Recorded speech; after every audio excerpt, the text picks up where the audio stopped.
ब्रह्मांड और दुनिया हमेशा से ही इंसानों के लिए रहस्य का विषय रहे हैं। आज इतनी वैज्ञानिक प्रगति के बावजूद हमारी धरती पर कई ऐसे रहस्य मौजूद हैं जिनका पता लगाना वैज्ञानिकों के लिए भी लगभग नामुमकिन है। आम लोगों के मन में पृथ्वी के संबंध में अनेक प्रश्न अवश्य होते होंगे, जैसे पृथ्वी की उत्पत्ति कैसे हुई, यह दुनिया कैसे अस्तित्व में आई, पृथ्वी का जन्म कब और कैसे हुआ।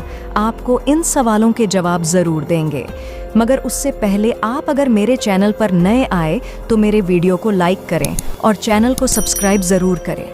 वैज्ञानिकों का मानना है कि पृथ्वी आग का गोला थी जो सूर्य से निकली और समय के साथ ठंडी होती गई, जिसके बाद पृथ्वी पर जीवन की उत्पत्ति संगीत हुई।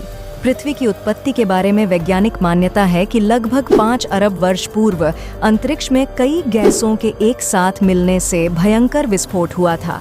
इससे आग का एक विशाल गोला बना, जिसे अब हम सूर्य कहते हैं। धमाका इतना जोरदार था कि चारों तरफ धूल के कण, डस्ट पार्टिकल्स फैल गए और गुरुत्वाकर्षण बल, ग्रेविटेशनल फोर्स के कारण यह कण पत्थर के छोटे छोटे टुकड़ों में बदल गए। कई सालों के अंतराल के बाद यह कण आपस में जुड़ने लगे और कुछ समय बाद सोलर सिस्टम का जन्म हुआ। और इस तरह लाखों साल बाद गुरुत्वाकर्षण के कारण पत्थर और चट्टान आपस में जुड़ने लगे। इस तरह धरती आग के गोले के रूप में पैदा हो रही थी।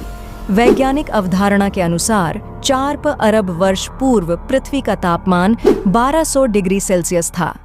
ऐसे समय में धरती पर सिर्फ उबलता हुआ लावा, चट्टानें और कई जहरीली गैसें हुआ करती थी। ऐसे में पृथ्वी पर जीवन का अस्तित्व होना असंभव था। पृथ्वी की उत्पत्ति के समय थिया नामक ग्रह 50 किलोमीटर प्रति सेकंड की गति से पृथ्वी की ओर बढ़ रहा था। यह गति बंदूक से निकली गोली से 20 गुना अधिक होती है। ऐसे में जब थिया ग्रह पृथ्वी की सतह से टकराया तो जोरदार विस्फोट हुआ, जिससे बहुत सारा कचरा धरती से बाहर निकल गया और साथ ही वह ग्रह धरती में समा गया। हजारों वर्षों के अंतराल के बाद गुरुत्वाकर्षण के कारण पृथ्वी से निकला कचरा एक गेंद के रूप में बन गया, जिसे हम चंद्रमा कहते हैं। इस प्रकार चंद्रमा की उत्पत्ति हुई। पृथ्वी की पत्ती के बाद अंतरिक्ष में बची शेष चट्टानें पृथ्वी पर गिरने लगीं। इन चट्टानों में अजीब प्रकार के क्रिस्टल होते थे, जिन्हें आज हम नमक के रूप में इस्तेमाल करते हैं। आपको जानकर हैरानी होगी कि इन चट्टानों के अंदर मौजूद नमक से समुद्र का पानी बनता है। वैज्ञानिकों के अनुसार यह चट्टानें करीब 20 करोड़ साल तक धरती पर गिरती रहीं, जिससे धरती ने समुद्र के रूप में ढेर सारा पानी इकट्ठा कर लिया।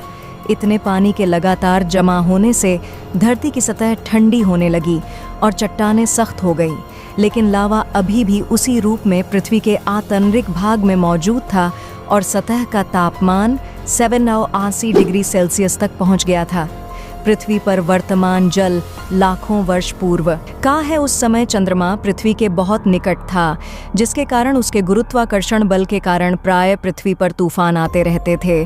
परंतु एक लंबे अंतराल के बाद चंद्रमा और पृथ्वी के बीच दूरी बढ़ने के कारण पृथ्वी पर तूफान शांत होने लगे।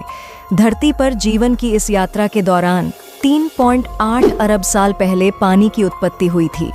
धरती पर लगातार ज्वालामुखी फट भी रहे थे और साथ ही उल्कापिंडों की बारिश भी हो रही थी।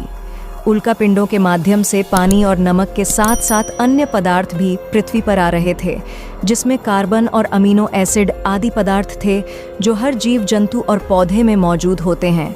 इतनी ऊंचाई से उल्कापिंड गिरने के कारण वे गहरे पानी में चले जाते थे, जहां सूर्य की किरणों का उन तक पहुंचना असंभव था। बाद में यह उल्कापिंड ठंडे होकर पानी में जमने लगे। इसके बाद यह एक तरह से चिमनी हों का आकार लेने लगे और ज्वालामुखी की दरारों में पानी घुसने से चिमनी हों से धुआं निकलने लगा, जिसने बाद में एक तरह के केमिकल सूप का रूप ले लिया। इससे पृथ्वी पर सूक्ष्म जीवन, माइक्रोस्कोपिक लाइफ प्रारंभ हुआ और पृथ्वी पर एकल कोशिका जीवाणु, सिंगल सेल बैक्टीरिया की उत्पत्ति हुई। पृथ्वी पर ऑक्सीजन की उत्पत्ति कैसे हुई?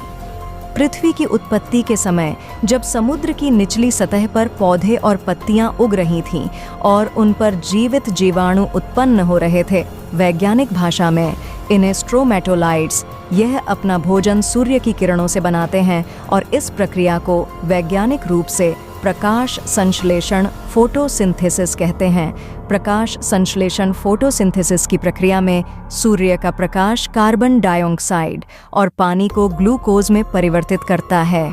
एक लंबी प्रक्रिया के बाद महासागरों में ऑक्सीजन गैस भर गई और इससे पानी में मौजूद लोहे में जंग लगने लगी और इससे लोहे का अस्तित्व सामने आया। लंबे अंतराल के बाद समुद्र की सतह पर ऑक्सीजन गैस आने लगी, जिससे जीवन संभव हुआ। इस प्रकार की क्रिया पृथ्वी पर पहली बार देखा गया, जिसके फलस्वरूप जीवों में जान उत्पन्न होने लगी और तो और नए नए लार्वा प्यूपा इसके बाद वयस्क का रूप लेने लगे। इस प्रकार से समुद्र के माध्यम से धरती पर जीवन उत्पन्न होने लगा। दोस्तों, आज का यह वीडियो आपको अवश्य ही अद्भुत जानकारी प्रदान की होगी। यदि हाँ, तो हमारे वीडियो को एक लाइक करें तथा शेयर ज़रूर करें, और यदि आप चैनल पर नए आए हो तो चैनल को सब्सक्राइब अवश्य करें। जय हिंद।